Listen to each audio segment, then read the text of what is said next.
Welcome back. Dun, dun, dun, as my sister says.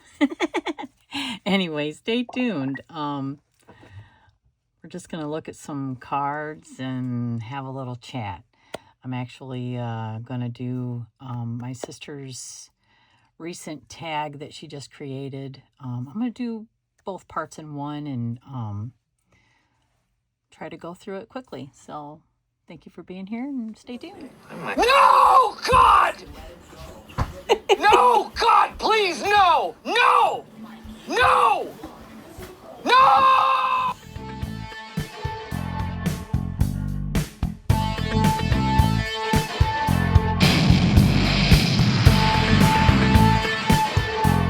All right, so yes, I am using my own deck in the center to just, I don't know, maybe address anything that might show up in these cards. All right, so I'm going to my sister's channel and I am going to look at the question. Okay. Okay, so the first question is reflection question, sorry. What originally drew you into the tarot community? That would be my sister's channel. I started my own channel. And honestly, like before, I was pretty much a lurker. And I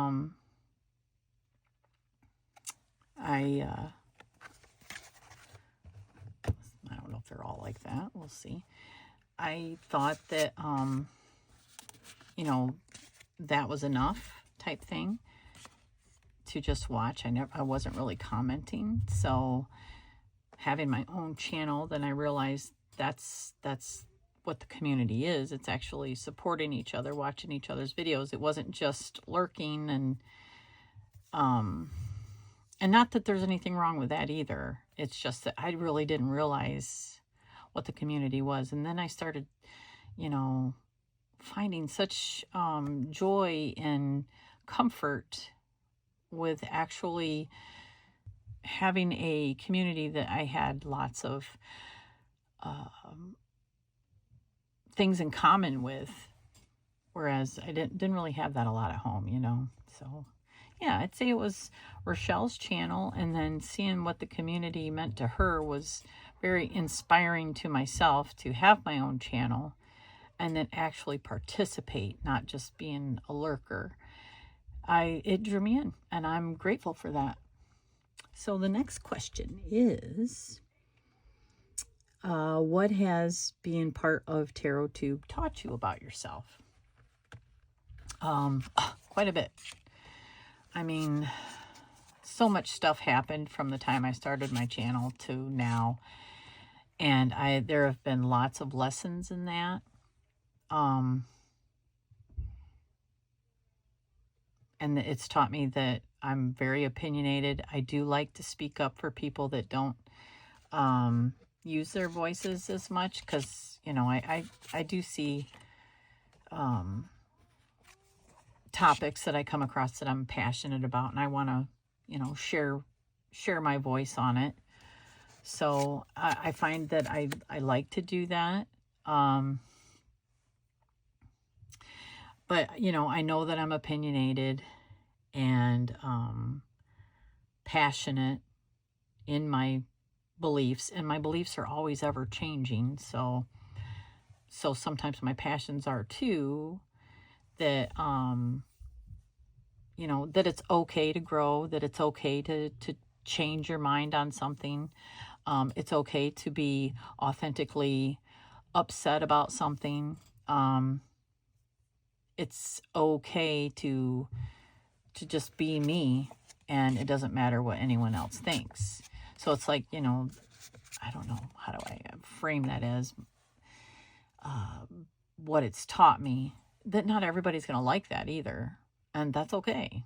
That's has everything to do with someone else and not me.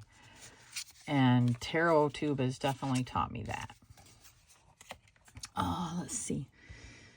What moments made you feel most connected? I would say come into the sisterhood. Lots of moments with that.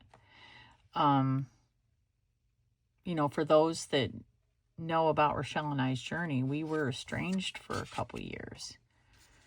And shortly after we reconnected, the sisterhood was formed.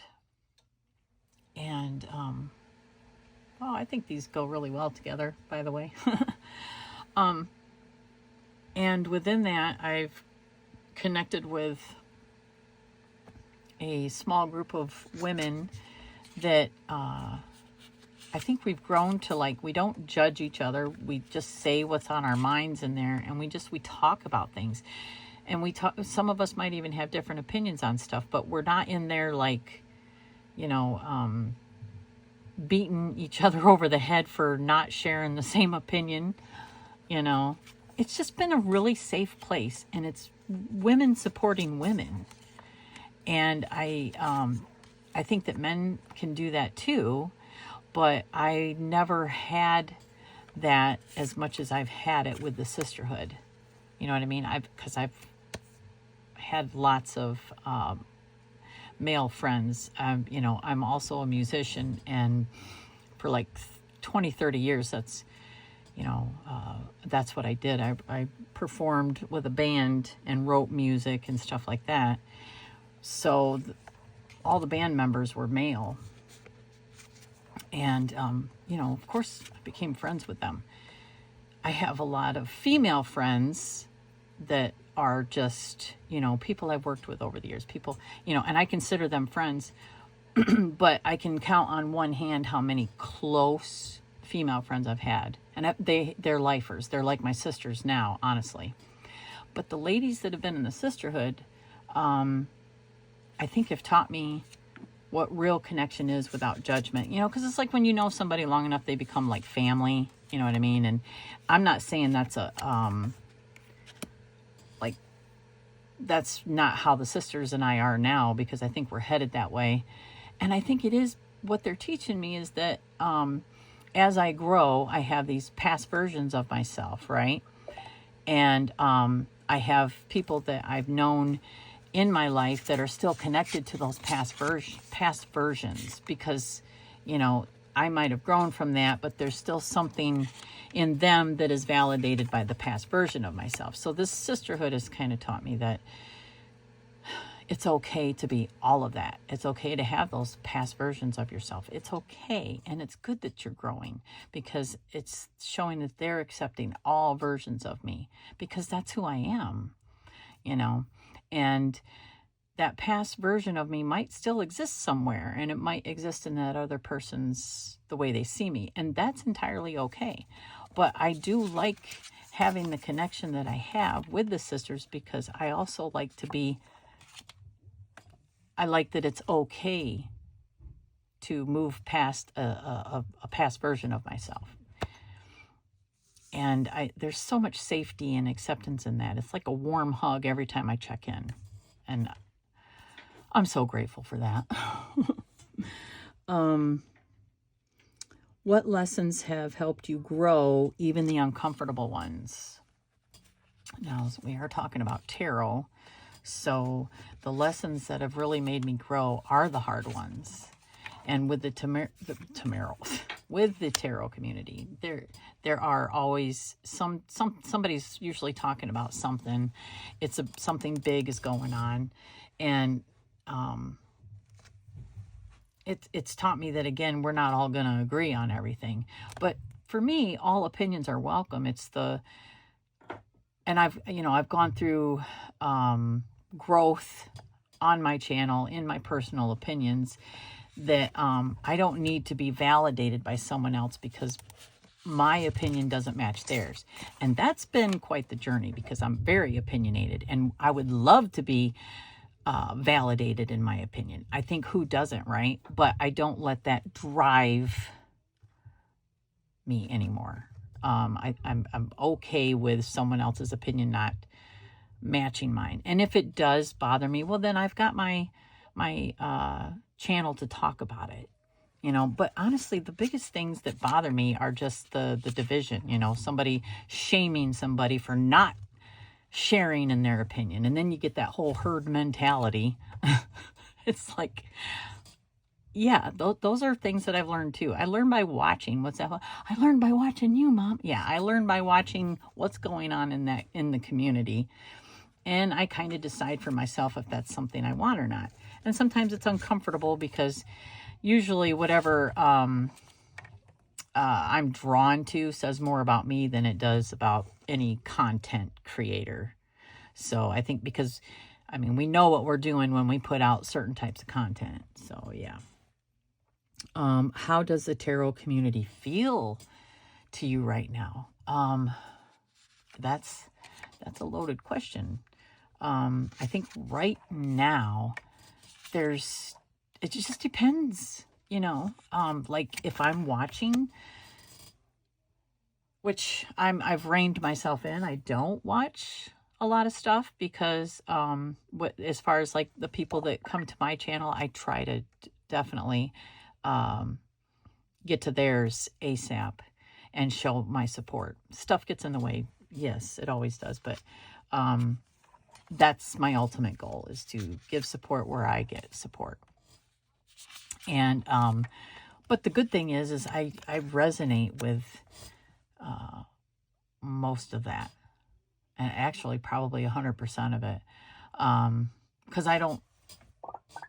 most of those people are in my sisterhood.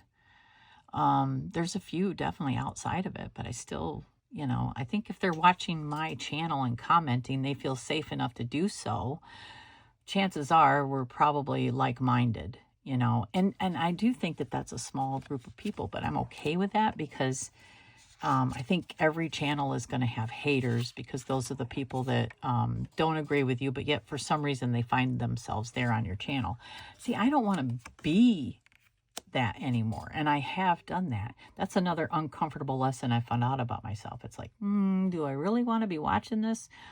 Why what's in me today that feels like I want to be upset about something, or yeah. No, I think Mama T said it perfectly. When you have enough in your life going on that leaves you with that negative taste in your mouth, going to someone's channel that is either, blaming somebody for something, or some type of negativity, or, hey, we should all band together and do this and blah, blah, blah. I don't need it. And I think that's just where I need to have better boundaries. And it has nothing to do with the creator as much as it does me.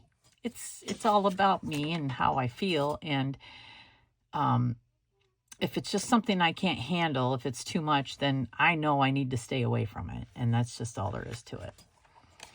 So, and I'm growing in every day in the way that I see things. And my perspective is always growing because I entertain other people's opinions. It's the ones, because I think that that's a beautiful thing. It's the ones that are out there that I think that are trying to shame somebody into a certain way of believing. Like, if you don't feel this way, shame on you. Or, I don't know. It's that feeling I get.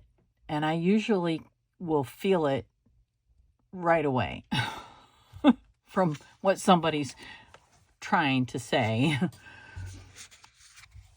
And then I just, or after I'm done watching the video, I'm kind of like, ooh, they're kind of singling a certain thing out, It gives me a bad taste in my mouth. I don't know. I feel like we all are the same.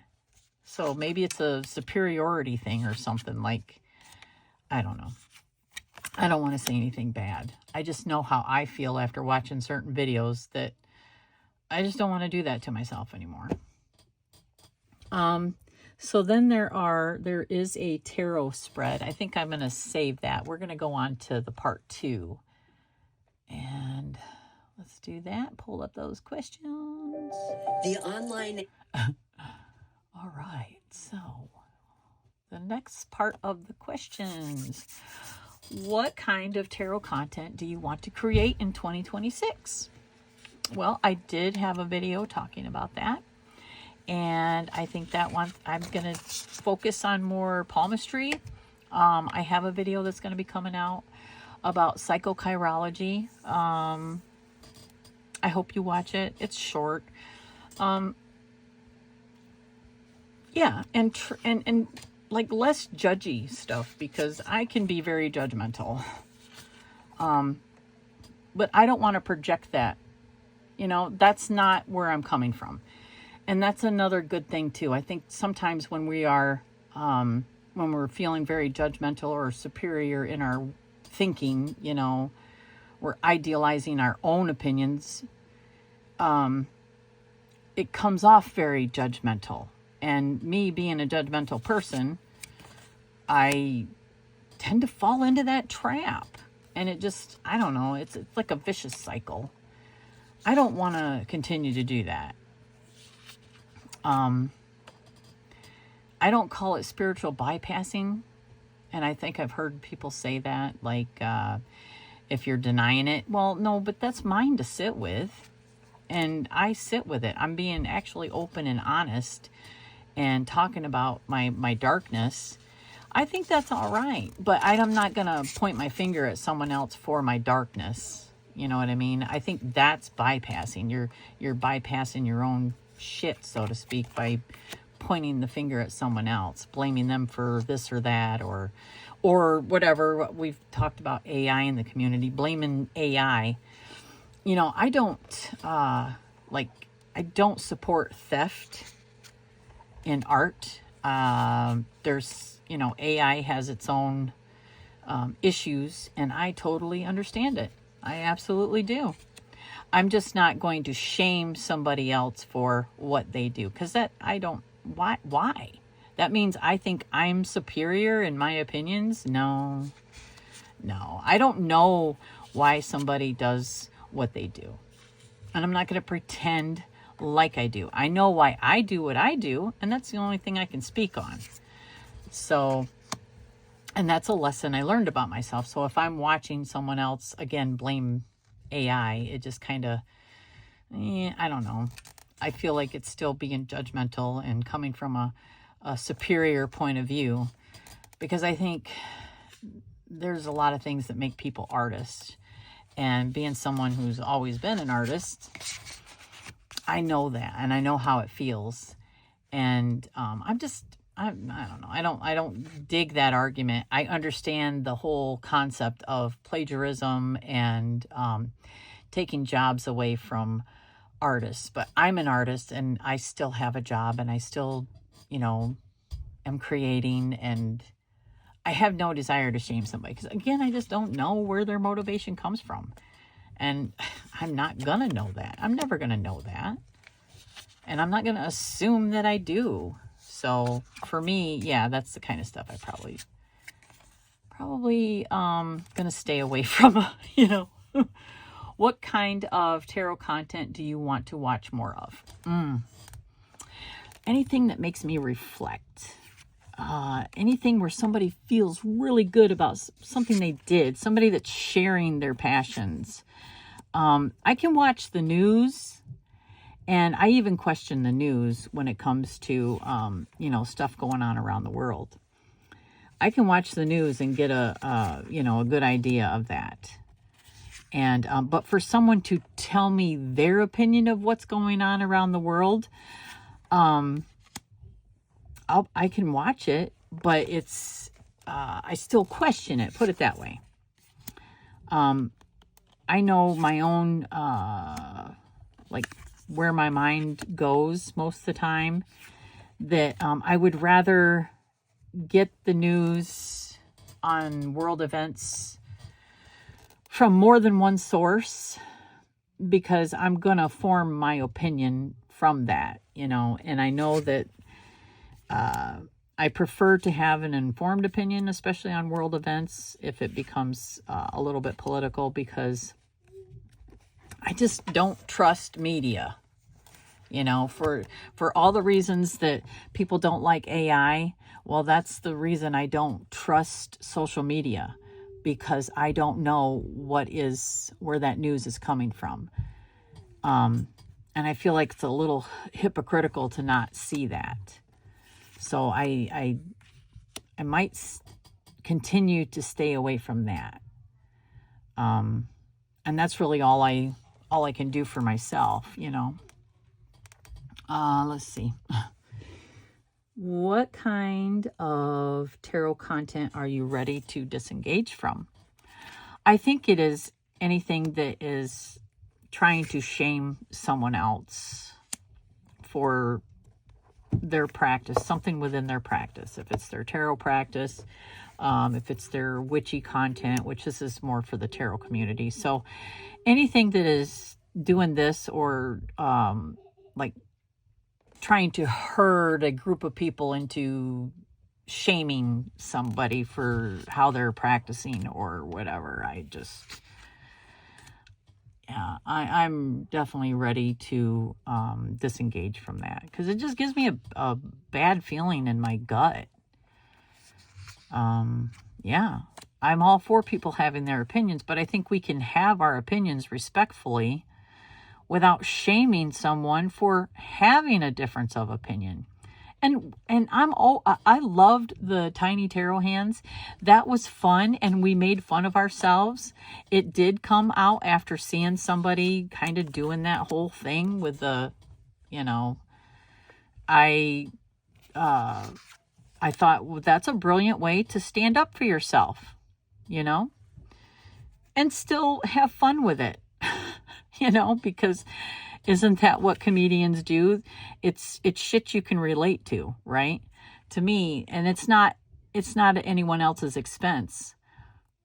We made fun of ourselves, and I think that's funny. And I am a comedian at heart. I think there's tasteful comedy, and then there's bullying comedy. And I don't like bullying comedy. You know what I mean? I think this whole thing with everybody's passive aggressive, that a passive aggressive video is that. It's politely saying, I don't like this about you, I don't like this about you, but, you know, I mean, in a nice way, right? The whole video is passive aggressive. And then you get the passive aggressive comments. It's like the tarot community in a nutshell is passive aggressive. Including myself. But until you know these things about yourself, it's hard to actually see it in other people. You know what validates you. But then, you know, that's kind of what shadow work does. It helps you to recognize things about yourself, and then you might see it in someone else, and then you think, oh, okay, well, that kind of makes sense. I see that's what's going on. So all this is more about me than it is anyone else. It's just being aware of it.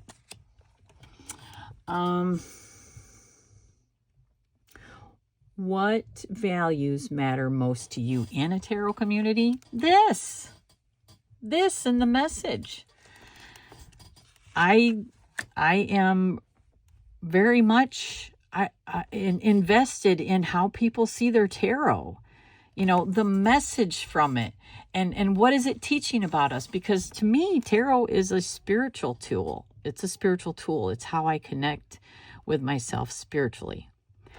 So that's what I value. I don't value trying to make somebody feel bad about how they're using their tarot. I don't value that. And in fact, I think that's disheartening.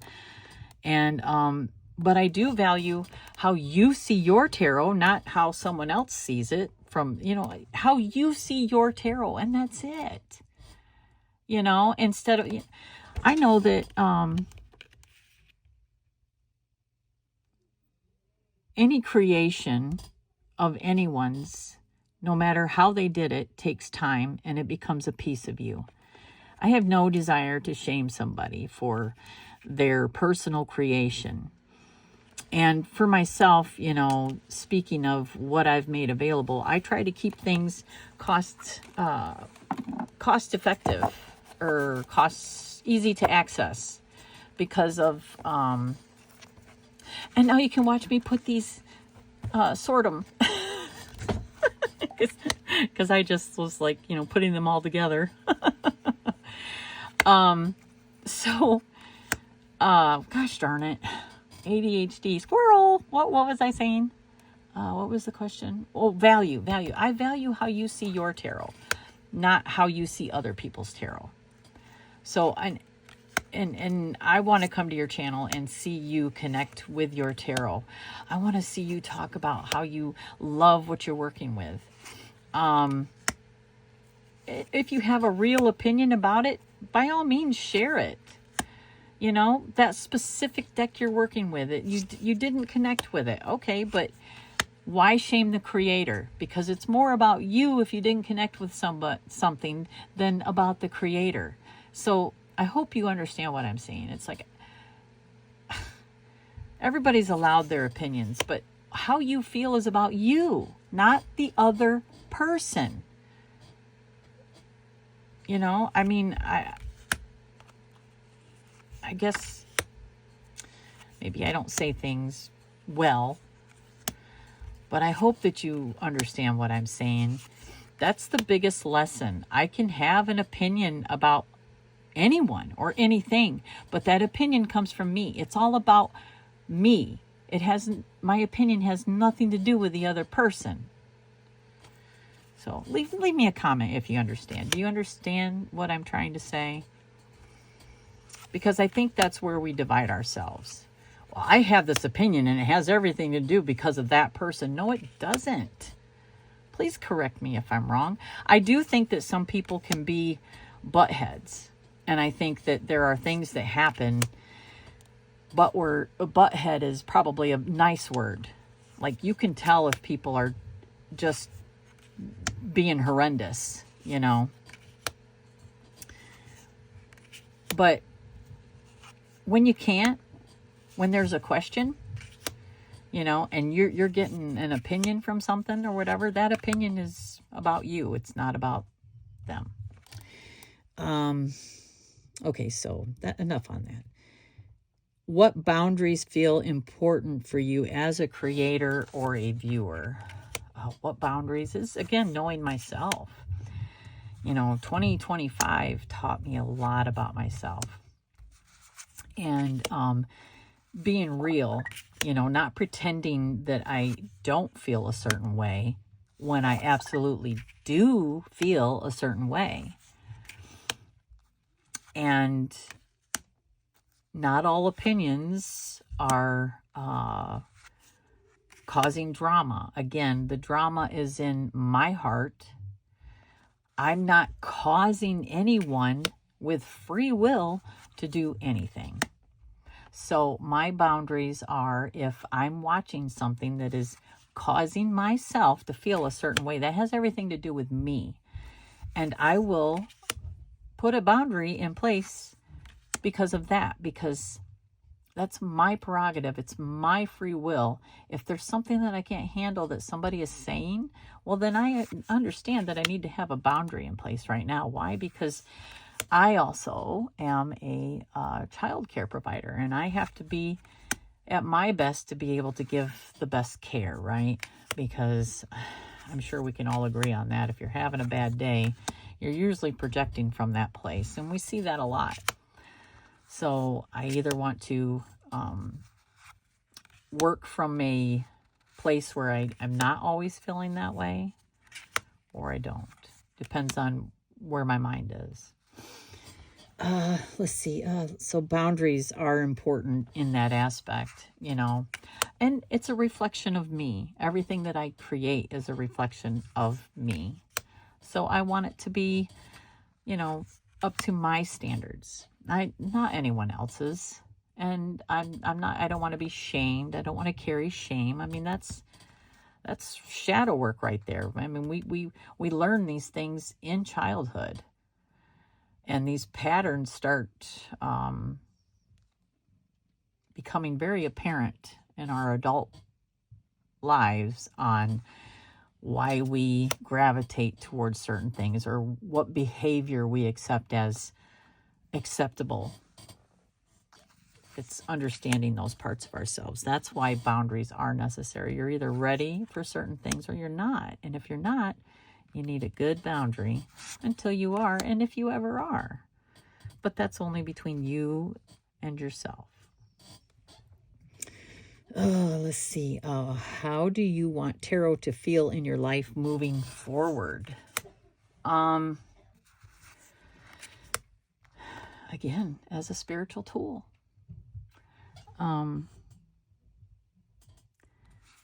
Yeah, as like it feels right now. I mean, I want to continue to appreciate it. I want to feel good. I want it, and good doesn't always mean happy.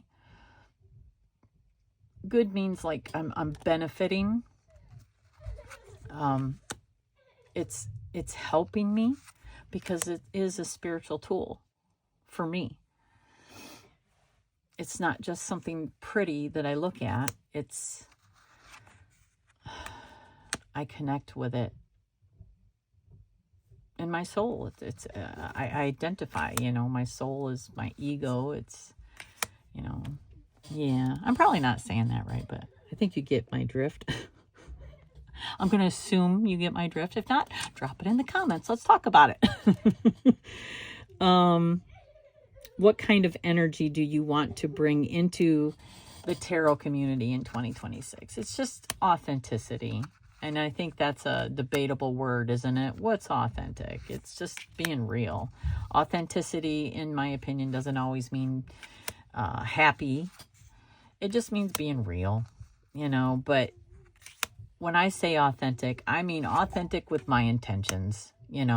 What is my intention for sharing this with you? My channel from this point on is going to be about palmistry and true connection and just expressing myself as I am, not anything other than. So yeah, I want to bring that to the tarot community. And if you don't appreciate that, you don't, you know what I mean? I'm not telling you to be here. Yeah, that's what I want to bring into the tarot community is just authenticity of how I am. And I might not be that tomorrow. There is a tarot spread. You know what? This is long already. So I don't think I'm going to do the tarot spread. Yeah, but I will share all that so that you can join in if you would like and, do it in a two-parter like my sister did, or if you want to do the two-parter and the tarot spread, however you want to do it. I will make sure that I put it all in the description. I think it's brilliant. I love this tag. I love anything that lets us use our voice, and I am, my promise to you, or, is the effort to always use my voice in a way that is with good intent, and to let my intent match what I'm doing, because that's what I want back. That's what I want to see. Because if it's not that, I'm probably not going to watch. I'm going to have whatever, you can suggest certain things, or you can say, I don't want that suggested to me. Because, in 2025, I was also in a place where if I saw certain videos, it come up in my feed, I would watch it. So I have learned to tell YouTube, just don't suggest it to me. And, and then if it doesn't come up, I don't have that desire to go looking for it, and I won't watch it. So, yeah. To me, yeah, that to me is toxic for me. And so I don't need somebody to call out toxic behavior, because what I see as toxic is totally inside of me. I know how certain things make me feel. And that herd mentality of this and that and causing shame and all, yeah, that makes me feel icky. It's like poison to me. And I have no desire to participate in that anymore. So I will probably edit a lot of stuff out of this. I don't know. But anyway, I just want to say thank you. If you got all the way through this, how about the praying hands? Praying hands. How's that? All right. Anyway, I hope everybody has a wonderful day. And I'll share a link, of course, to my deck. And this was a Kickstarter version. So I don't know if these are still available, but I will share the links to what I think are available to. Did I even show you what it was? The Ethereal Visions Luna edition. I love this. It's beautiful. It's gorgeous. All right. I hope everyone has a wonderful day. And thank you for being here.